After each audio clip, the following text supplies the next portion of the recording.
வாய்ப்பு கொடுங்கன்னு கேட்டதுக்கு வேண்டித்தான் மக்கள் அவங்களுக்கு ஓட்டு போட்டிருக்காங்க. பணம் தந்து போட்ட ஓட்டு இல்ல, இந்த மக்கள் போட்ட ஓட்டு இல்ல. நான் போடல விஷ்ணு, நான் ரெட்டலைக்கு தான் போட்டிருக்கேன். நான் இனிமேல் போட மாட்டேன். அவன் நிக்கட்டும், நீங்க டிஎல்எஸ் வைங்க. அண்ணா போஸ்டா வரலைன்னா நாங்க இந்த தமிழ்நாட்டிலே இருக்க மாட்டோம். அந்த அளவுக்கு நீங்க டெபாசிட் இழந்து போவாதங்க. மறுவாதியே உங்க மறுவாதியை நீங்க காப்பாத்திக்கோங்க. இந்த மட்டோட அவனுக்கு ஆட்சி அமைச்சு கொடுங்க. ஆட்சி அமைக்க நீங்க தடசம் பண்ணியா இருக்கிறது எங்களுக்கு எல்லாம் தெரிஞ்சிருச்சு.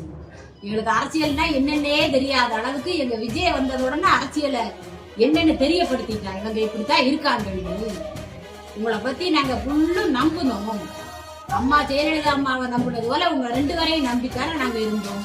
நீங்க ஏன் இந்த நாட்டை இந்த மாதிரி செய்து ஒரு 5 வருஷம் ஆளட்டுங்க. நீங்க பொறுமையா இருங்க. எதுக்கு நீங்க அவசரப்படுது? இத்தனை வருஷம் உங்களுக்கு தானே மக்கள் ஓட்டு போட்டு உங்களுக்கு அதை சந்திக்க முடியலையா? 5 வருஷம் இது என்ன உங்க கவர்மெண்ட் உத்தியோகமா? நீங்க படிச்சு மார்க் எடுத்து நீங்க வேலை வாங்கலையா? அது இல்லைன்னு போச்சா உங்களுக்கு?